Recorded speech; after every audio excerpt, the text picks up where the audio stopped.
This is St. Louis Public Radio. Support comes from Para Corporation, a general contractor seeking professionals who want to make a difference in the community. More at parac.com/careers. From St. Louis Public Radio.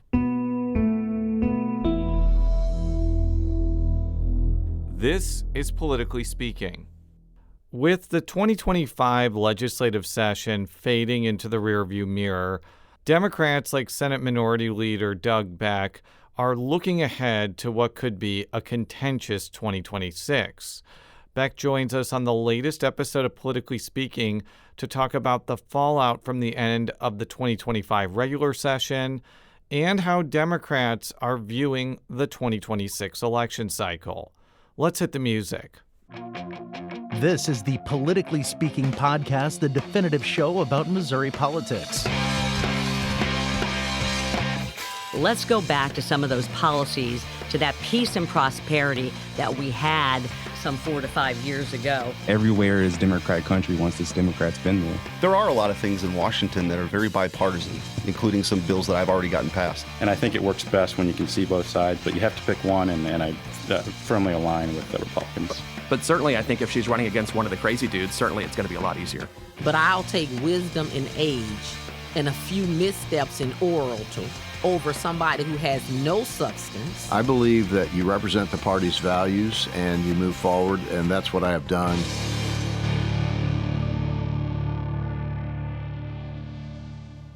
And welcome to Politically Speaking. I'm your host, St. Louis Public Radio's politics correspondent Jason Rosenbaum, joining us from scenic and beautiful mid-Missouri. She covers all things state government and state politics for St. Louis Public Radio. Sarah Kellogg. And joining us in studio in St. Louis, he is the senator for Missouri's 1st Senatorial District and the Senate Minority Leader, Doug Beck. Welcome back to the show. A lot to talk about. You had a busier post-session than I think that you were expecting. Why do you think the special session turned out to be so productive and wasn't a complete train wreck? Well, we decided as a caucus we were going to focus on trying to get money for St. Louis as much as we possibly could for the tornado, for the relief in the tornado from the tornadoes, and that was our focus. We also wanted to get some of the money from the HB 19 back into the reactor in Boone County, which that was a big deal. It was part of a bigger compromise. It was across the board during session, and then we wanted to make sure that we were going to do that mental hospital in Kansas City. So that's what we focused on, and we got a few other items in there too as far as infrastructure goes. So we dealt with the governor. We didn't really, be honest with you, we didn't have a lot of conversations with our Republican colleagues in the Senate. We're going to talk more about the end of the regular session later in the show, but when State Senator Steve Roberts was on the Politically Speaking Hour on St. Louis on the Air, he mentioned that getting tornado relief for St. Louis was too important to extract retribution from how the regular session ended. Was that the general consensus of the rest of your caucus? Yeah, we put the citizens of St. Louis and trying to get some relief for those. That was above everything else. That's what we went in to try to do. So that was my focus. That was our caucus focus. We had that discussion before we went in, and that's what we did. And we were very, very successful. If you look what happened, even with the stadiums, everything we did there went to Democratic areas. There's money during special session went to a lot of the Democratic areas. How divided was your caucus over the incentive package to keep the Royals and Chiefs from bolting to Kansas? So I think you have to look at this as a whole picture. So we had to make sure we got we made sure that the appropriations bill went first, and that took care of our St. Louis colleagues. And if you noticed, when it came time to vote for the stadium, our St. Louis colleagues stepped up to help our Kansas City colleagues as far as the stadium went. So we ended up 7 Democrats voted for that bill, and without Democrats, it doesn't pass. I know there was some discontent from some Democrats on that. I know Senator McCreary and Senator Weber and Senator Williams voted no on it. Mm-hmm. Do you think that the Rams situation, speaking of St. Louis, is a cautionary tale about why the state shouldn't subsidize sports stadiums? Well, for me, the Rams that's still, I have heartburn on that, especially with the Chiefs, the owner voting to move the Rams. So I still have heartburn for that, but I I set a lot of different things aside because I look at some of that. I know if you look at the studies, they're going to say it's not economic development, but I also think if you lose two sports teams from a state, I think it says something in general. Something else that was in that tax bill, because it basically was kind of a quote unquote tax incentives bill, or just had a lot of issues related to taxes, which included the stadium language. But something that was in it was a patchwork property tax relief. So not many lawmakers feel that this will surpass constitutional muster. But if it does, I guess, first of all, kind of explain what that is to our listeners who might not know what was in this legislation. So basically, you're going to use a tax credit, and they're going to do property tax freezes. In certain areas, they're going to be zero. In certain areas, it was kind of like when you go fill out your W-2. They looked at some of our Republican colleagues looked at that, and they decided if they want to do 5%, zero, or not even participate. All the Democrats decided not to participate at all because we know that funding goes to our schools, our fire, our police, our local things that folks decided that is very important for them that they want to fund, and so we decided not to do that at all, and we think that's a dangerous road to go down when we start messing with the local taxes and what services people want. So basically what that does, you're right, it probably will. I hear that from different groups that it quite possibly is unconstitutional. And also, if you remember a few years ago, we had SB 190 for seniors. That's believed to be unconstitutional, too. I just don't know that anybody's ever challenged it.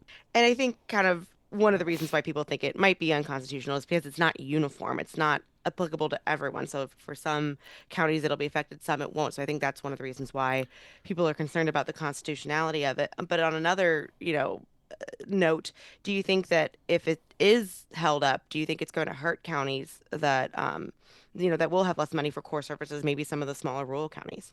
Oh, most definitely will. It's going to be, in particular, St. Charles, I think the two senators there chose zero, so they chose a property freeze. Now, what it will look like is you'll look like all these entities are getting the revenue, but they won't be getting the revenue. So it's a tax. It's just the same way as SB 190 is. There's a tax credit. There's a tax credit involved. So it looks like you got the revenue, but you didn't. And as things go along, you'll get farther and farther behind as far as property values go. I mean, these are difficult subjects to talk about, but at the end of the day, it undermines what Hancock does. It undermines a lot of the different things that we have in place for our property taxes. Now, we all realize that home values have gone up extensively over the last few years. Definitely, for sure, they've went up a lot. Now, I think you see them coming back down again too. Though I've been looking at the market lately, so those housing is starting to come back the other way. So some of these things are going to cause problems as we go forward. So it will take away, the majority of your property taxes, roughly 60% go to your schools, probably 18% go to your fire and ambulance, and then the rest of it can be museums, it could be different things there, but also your police are involved. Those are all monies that come in and go into the coffers that is doled back out. So how do you balance between making sure counties have enough money with making sure that people aren't taxed out of their homes? As you mentioned, property taxes are high right now. Yeah, they are high, and a lot of that is because the state doesn't fund our schools. So the state is not doing their job. So if you look in our area here in St. Louis, St. Louis County, especially in my area, I mean, a lot of my schools are 90% locally funded. When you get into the rural area, that's inverse. That's flipped the other way, and a lot of the state funding they have it. In the rural areas, their properties are actually not assessed at the proper values. If you notice, a lot of this that was spurred on by these memorandums of understanding that were sent out by the tax commission that said that you're not assessing these properties at the proper value, right? So they were way below the 85% or whatever the number is that it has to be. It's 85 to 1, or maybe it's 90 to 110, something like that. Don't take me for sure on it, but they are below that number. And if you look at a lot of agricultural land, that's assessed at 35% of its actual value. So people are in the rural areas are not paying their full freight of what they do to their schools. So then the state picks that up, which means people in my district pick that up because we pay the state taxes. St. Louis is the the major generator of revenue in the state. So if you look at it, we're basically paying for our schools twice. We pay for ours and we pay for theirs. Let's go to the tornado relief, which we've talked about before. It includes $25 million that goes to the Missouri Housing Development Commission, not only for St. Louis, but other places affected by storms for temporary housing, $100 million for the city of St. Louis, and a tax credit for insurance deductibles. Do you think that will be enough, and do you think the state will end up having to devote more money for recovery efforts? Well, I'm hoping the federal government steps up and does a lot of their share because, quite frankly, I mean, the state can't. There's a reason why we have FEMA. There's a reason why the federal government has to come in, whether it was in Joplin and other areas. But I think this is a start, a good start to where we are, and hopefully in July 1, some of that money starts flowing into St. Louis, and then I know the city did their part and put some Rams money in there too. So. I'm grateful to see that, and hopefully we can, have a recovery that's sustainable, and then we're going to have to look at long term, like what are they going to do with all the housing, that has to come down. So, for a timeline question, is it your understanding that St. Louis will get that $100 million on July 1st at the beginning of the fiscal year? I don't think it's going to be doled out all at one time. No, I think they're going to. The state does control. The money to that aspect, so we're going to see how that plays out. I think it'll be a kind of here and there where they're going to get the money as they go forward. So we'll see how it all works. We did the best we could with that. We tried to get the money actually to St. Louis, all of it, to be under the control of the mayor, and that didn't happen. So I know for a fact that the city of St. Louis bore like 90% of the brunt of the tornado, but let's not forget this tornado went through St. Louis County too, and I think it is kind of a misbegotten assumption that everybody in St. Louis County that was affected had insurance or is not going to be financially hurt by this. Was there any discussions to include St. Louis County in this $100 million, or was it just not ever talked about? So there were discussions in general. So we were focused on, because the hardest hit was St. Louis City, and it was a lot of people that don't have the resources to come back from this. So we looked at that. St. Louis County, there was conversations about St. Louis County. There was conversations, quite frankly, of the rural areas that got hit with the tornadoes on different times, during this period. Yeah, I believe that Scott County, for instance, was hit at the exact same time as St. Louis, and I think 2 people died there. So it's not as if I'm well aware St. Louis bore the brunt, but it wasn't the only place that bore the brunt. So continue. Yeah, no, and that's an important question. But then a lot of our colleagues, I'm not sure what they did as far as my focus and our caucus focus was to try to get as much possible money as we could for the area that was hit the most with people with the least amount of resources. At one point. That when we were doing that, is that nothing precluded the governor from putting more money into that to the rest of it. Nothing precluded my colleagues in the Senate from asking for more money in those other areas. Let's go to the city of St. Louis. I have seen the devastation for myself, and in some areas it looks like a bomb has gone off. DeBoliver Place, for example, a lot of North St. Louis. And a lot of these houses are older brick buildings that are going to be much more costly to rebuild than maybe some of the insurance policies that these folks have. How realistic do you think it's going to be, no matter how much city, state, federal money, philanthropic money, to make some of these people whole, given that the damage estimate in the city alone is almost over $1.5 billion? Yeah, it was actually, I think, closer to $2 billion when they add up the infrastructure and everything else that's involved with it, and it probably arise from there. But no, you're right. I mean, there's a lot to it. I don't know that a lot of these buildings are going to be able to be rebuilt. If you see them, they're 3 courses of brick. I mean, they don't build buildings like that anymore. And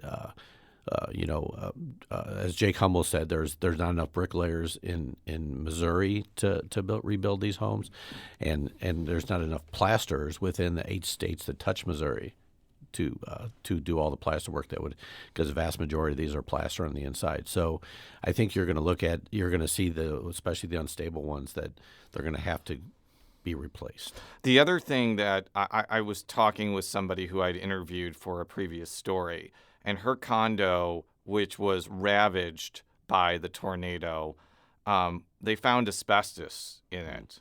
And I think it's going to cost, if just for like one building, $20,000-$30,000 to mitigate the asbestos. So that's just for one building that I heard. Do you think that the state may have to create like a fund to deal with some of these toxic chemicals that could be in this building that's separate from this $100 million? Well, I'm hoping the federal government steps in. When we get into these bigger issues like this, the federal government hopefully can do their part, step in, not only just declare it an emergency, but actually fund these things, get rid of the mitigation of all these numerous things that we have, toxic stuff that are in a lot of these old buildings for sure. How do you think Governor Kehoe has handled the response to the tornado? I think he's done a good job, and I think the mayor. I wish they would have. I'm not sure why they pulled the National Guard out as early as they did to help clean up. I think that would really be helping at this point, instead of having them on alert for protests that nothing happened, everything was peaceful. So, I want to play devil's advocate on that point, because I have heard that complaint from a lot of people. I understand that maybe the National Guard could have been dispatched earlier to do debris removal, and I think that is a fair criticism. On the other hand, if there had not been a specific use for the Guard, and the Guard was just patrolling parts of North St. Louis, which is like 98% black, with guns, when they're already concerned that they're going to lose their homes, I could see that being perceived as the National Guard is coming to seize my property and not actually doing anything. What about that point, which I have heard from people as a reason to be thoughtful about this deploying the Guard? And I've had conversations with elected officials in the city, and they had said the same thing, and that's part of the reason why the National Guard wasn't brought in the first place, early on. But then when it came in for the cleanup, I think that was definitely something that they do, on a regular basis, that I wish they would have stayed a little bit longer and not be necessarily on the, walking around, like you said, patrolling neighborhoods with guns. I think that's not a good idea sometimes, but also I think they have the really ability to help clean up those areas and get rid of some of that waste up there and things of that nature. We'll be right back on Politically Speaking with Senate Minority Leader Doug Beck. If you have a smart speaker, you have access to the entire world of NPR and St. Louis Public Radio. All the latest news and all the captivating stories. Activate our voices with yours by telling your smart speaker to play St. Louis Public Radio.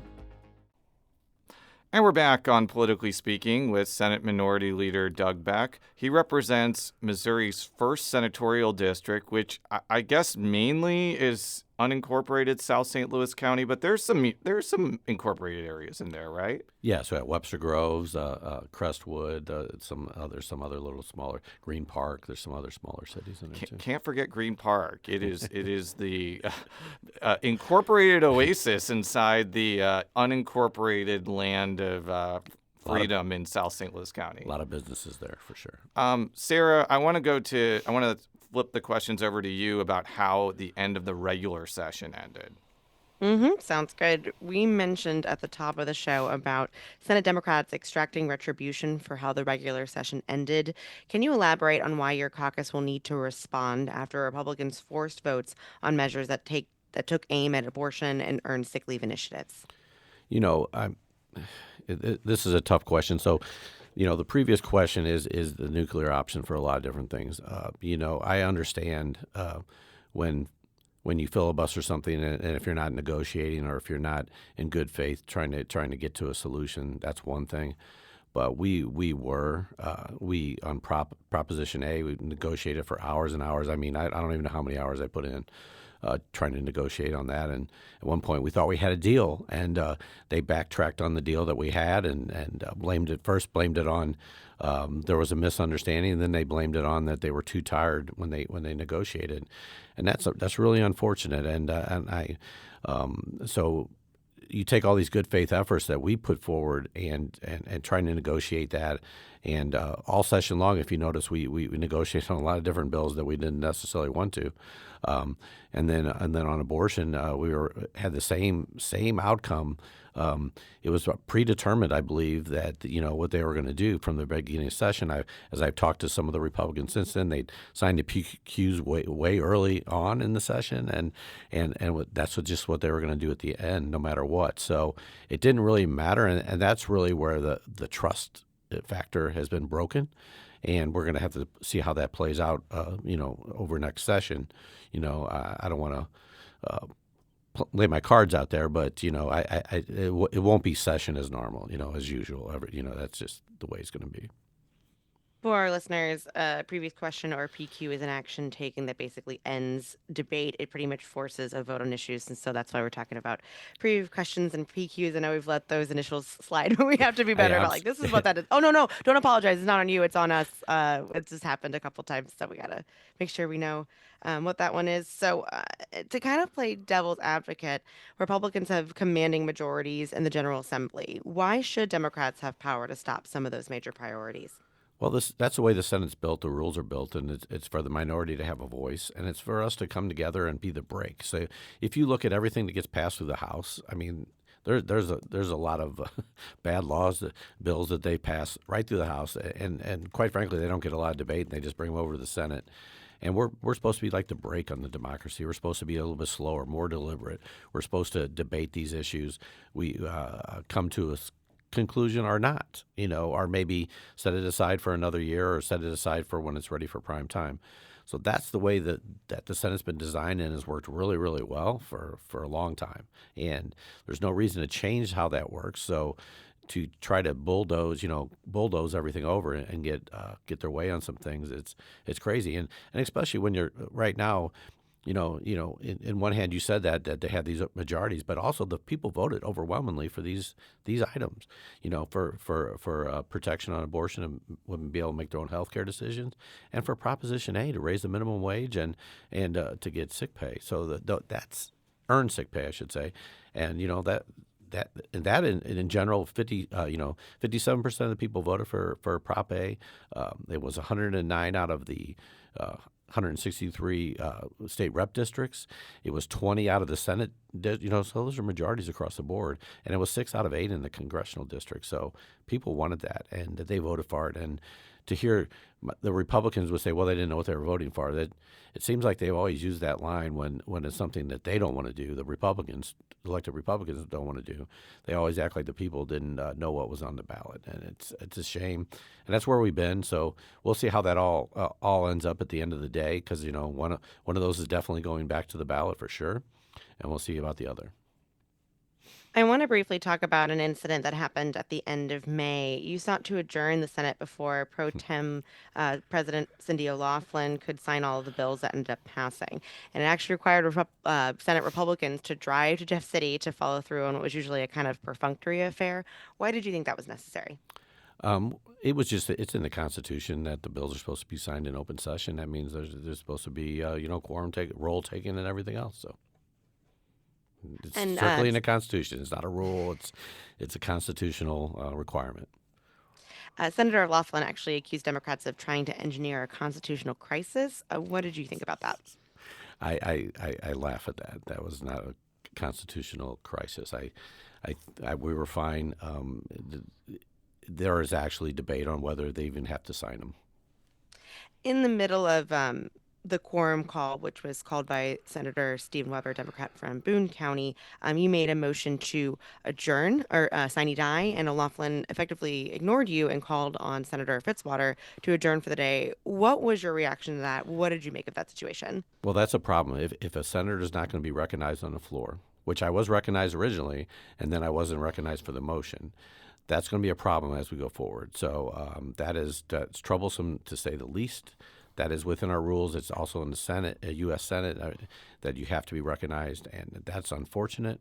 And it's the problem is I'm assuming they don't understand how the Senate works, and that they had a majority there. They were 2-2 on a vote, or they were 3-2 on a vote. So they could have just voted my motion down, but instead they decided to go another route. So I'm not sure they even knew exactly what they were doing at the time.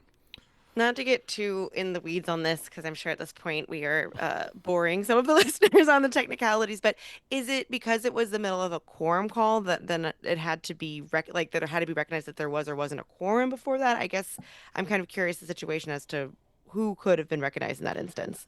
I was already recognized on the floor, so if you noticed, because you said you heard me saying I kept trying to get the president's attention, and I kept saying, Madam President, Madam President. My microphone was live, so that means I had the floor. So my microphone isn't live for no reason. That's part of the rules, right? So I was already recognized, and then they didn't recognize the motion, which they needed to restate what I said. So going back on the original issues that prompted that end of debate, what do you make of the argument that the paid sick leave measure would have made it harder for small businesses to operate?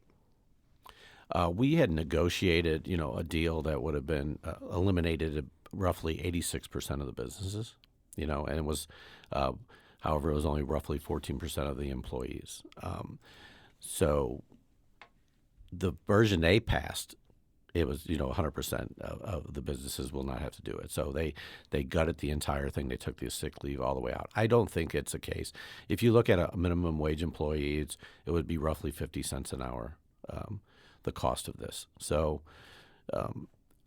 it would be built into the costs are passed on to the consumers and everything else. So, well, do you expect that the groups that help pass the minimum wage and paid sick leave initiative, which includes a number of labor unions that have financial and organizational power to place a constitutional amendment on the 2026 ballot that would place paid sick leave in the Constitution? I would say probably. Yeah, I mean, I think they've already filed that, quite frankly. Jobs with Justice, I believe, has filed that, the amendment for the Constitution. So I would think that's the case, yes. And you could go further than that. Why not include things like, I don't know, forcing state government to acknowledge public sector unions or banning right to work forever? Just make it even more painful on state government. What do you think of those ideas? I personally would love to see a workers' bill of rights. I personally would love to see something of that nature because I think it's long overdue that we need a workers' bill of rights in this state. On the abortion initiative that Republicans placed on the 2026 ballot, how do you think Missourians will approach this measure? It repeals almost all of Amendment 3. It has limited exceptions for rape and incest up to 12 weeks of pregnancy. It includes fatal fetal abnormalities, the life of the mother, but then bans abortion under every other circumstance. Like, how do you think that's going to be received by Missourians? It is an abortion ban is what it is. And quite frankly, too, part of what they've passed is if a 12-year-old girl would be raped by their father, they would have to get a father's signature in order to get the abortion. So that's where they are, as a party. If you go back to the days, of Todd Aiken, their entire party's there. Where everybody thought that was extreme in 2012. Now the entire party's at that point. Interestingly, abortion isn't legal right now in Missouri because the Missouri Supreme Court upended these preliminary injunctions on a lot of the abortion restrictions, which, I would assume will eventually get put back on. I think that was a technicality, but I think it's a fair question that, like, people who voted for Amendment 3 may have been expecting a lot more at this point, and it may have been naive to expect that the Republican legislature and Attorney General were just going to let this go through. Like, has it been kind of underwhelming in terms of what Amendment 3 has brought so far? Well, I think it would. I think they're fighting to keep it in place, the ban in place. So I think that's you see that they did that with Medicaid. How long did it take for Medicaid, even though it was put in the Constitution?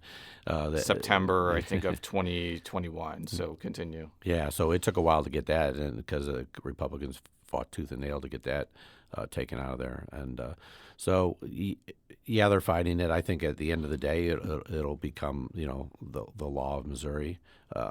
And it'd be the right for people to be able to make their own health care decisions, just like you and I do.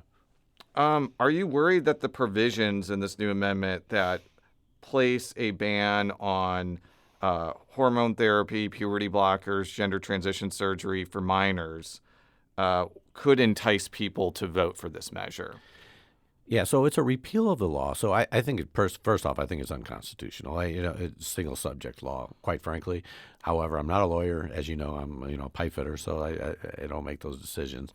So I don't know how they put those two together, and it's not appropriate. Quite frankly, and even in their ballot title, they don't even mention that they're repealing, the act that was put into place by the Missouri voters. So.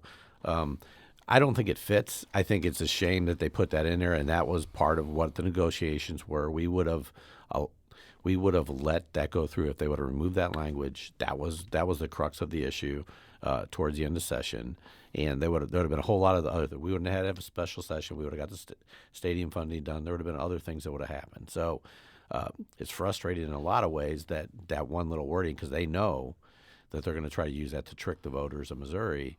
That they're voting on something else. Do you think that bullet point, which says that this amendment would protect minors against gender transition, is going to even pass like judicial muster? I've mentioned on other shows, I think that bullet point is just factually inaccurate because it exempts babies and children who are born intersex. So it doesn't protect all children from gender transition. I think that's just flatly not true. And I think that's ripe for a legal challenge. I know you're a pipe fitter and not a lawyer, but is that going to stand judicially? I think there's several challenges within this that they're going to try first. Of course, they're going to try these things. I think you're probably right. As far as that goes, I also believe it's just on its face. It's not. The title. It's going to have to be different ballot language. When it goes forward. So we'll see how that plays out. Yeah, I was going to ask about that as well. Is it also the language doesn't mention that it would once again ban most abortion. It says what it would allow abortions in the instances of, so exceptions for rape and incest and fetal anomalies, but not that it would once again ban most abortions. Do you think that's going to be one of the major sticking points in any possible lawsuits? Oh, absolutely. It repeals the law that was just put into place, and it doesn't even mention that anywhere in there. I want to move on to next year. I know we're all chomping at the bit and talking to you in June about this and talking now January. But what are some issues that you expect to be front and center next year? Well, I expect there's probably, as you notice, the speaker has put an interim committee together, so they're going to probably try to look at property taxes again across the board. That's an issue. I mean, if they would want to have a discussion and put some sort of task force together and I don't really particularly care for task force, but if they wanted to put a committee together, to look at taxes in general all across the board and see what we can do to make it better or make it more fair across the board, I think we'd be willing to have those conversations. But we also, in the middle of while they're doing all this, they're also trying to rewrite the formula for the public education, which is troublesome. So you can't do two different things in different silos and expect them to work out. And it's just going to be a collision course for being really messed up, and it's going to take away. I think it's going to end up taking away education for public education for a lot of our kids. I mean, 95% of our kids go to public schools, and it's going to be frustrating the way this is working out right now. There is no plan to do whatever. Republicans just they can only run on lowering your taxes, and that's it. They don't look at the ramifications of it. They don't care about the ramifications of it.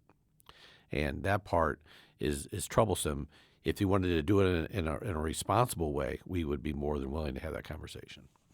Yeah, what is your take on this committee that's basically set to reconfigure the foundation formula? If I remember correctly from the first meeting, I think that plan is supposed to be delivered at the end of 2026, so there's a lot of time that's going into this. But what do you make of that? What are you expecting to see?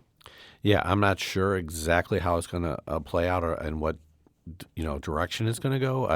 I do know that we have one of our folks on there, Don Thalhuber, who knows quite a bit about public education. It was around when they originally did the other formula, and was it 2005?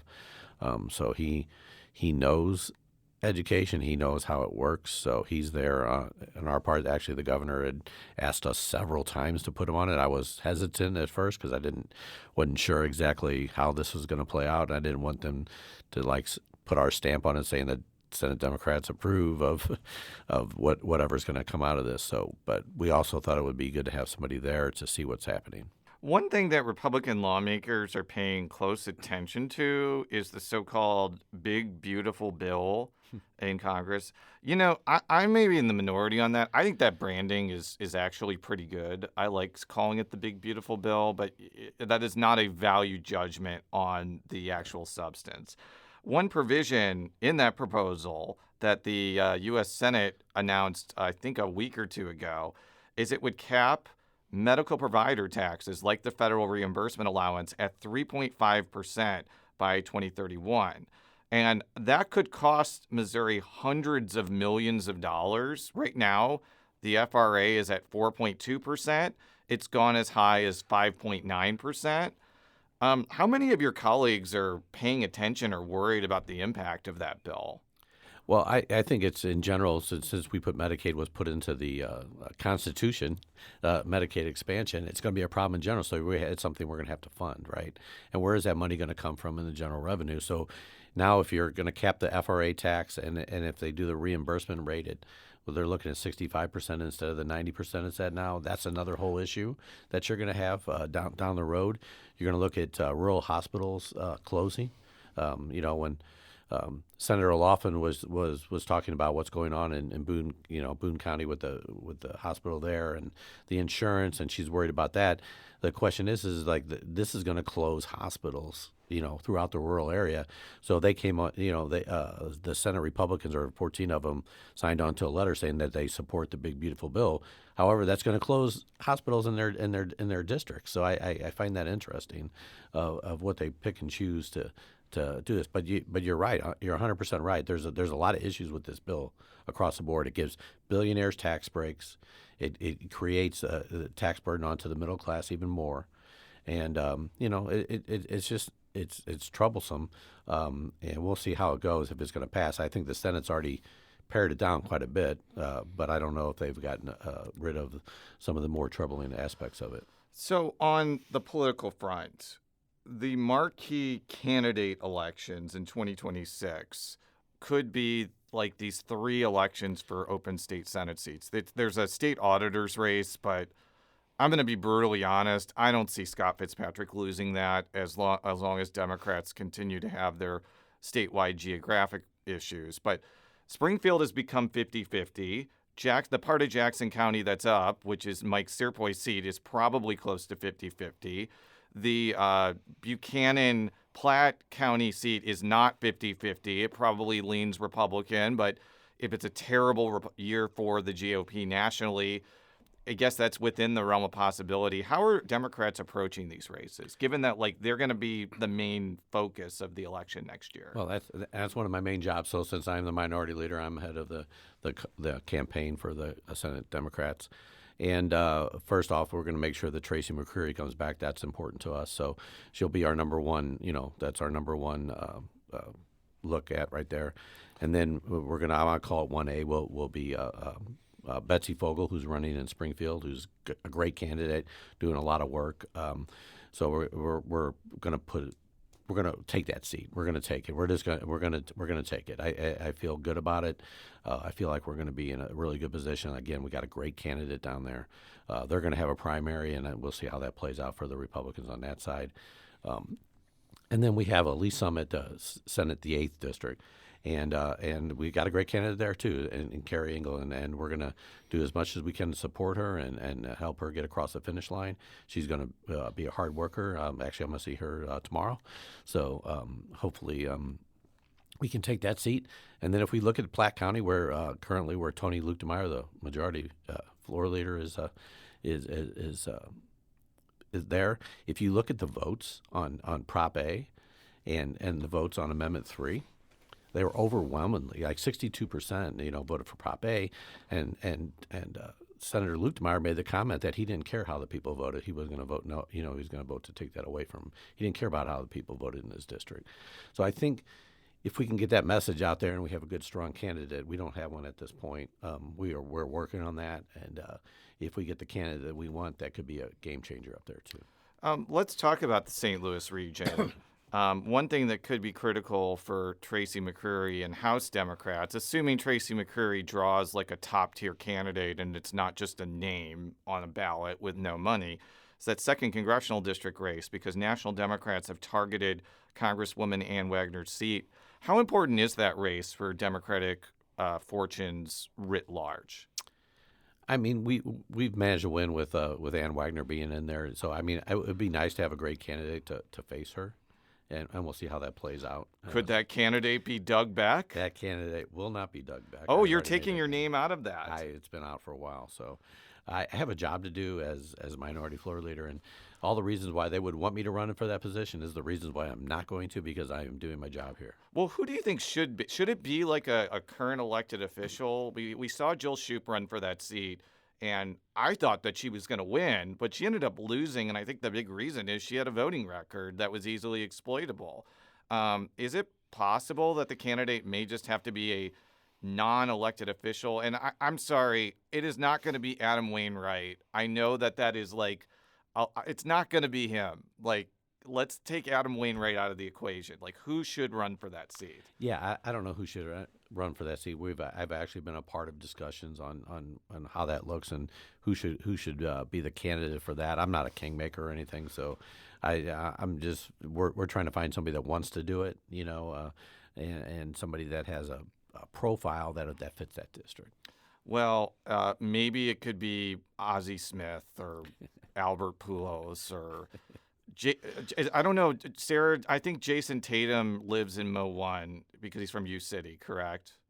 I think that's correct. I don't think you need to know. live in the district. I think he's a little. I mean, I know he's going to have a bit of free time in the upcoming couple months, but I don't know if he's willing to make that jump from being a Celtic just quite yet. Yeah, I wonder if you could be a member of Congress and an NBA All-Star at the same time. Probably not, but that would certainly be an interesting scenario. So if Jason Tatum is listening, you should try it. You've already accomplished a lot in life, but let's get past the silly scenarios and thank the senator for being here on Politically Speaking. Politically Speaking is a product of St. Louis Public Radio, which is a part of the University of Missouri St. Louis. You can find all of our stories at stlpr.org. And Senator, how can you be found on social media where you want to be found?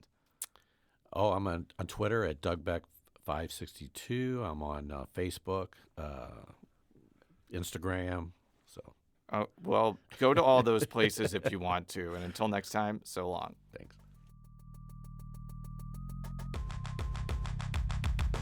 Politically Speaking is produced by Sarah Kellogg, Rachel Lippman, and me, Jason Rosenbaum. The show is edited by Fred Ehrlich. Read all of our coverage at stlpr.org. And if you haven't already, make sure to subscribe to Politically Speaking by searching the term Politically Speaking on Apple Podcasts. From St. Louis Public Radio. This is Politically Speaking. The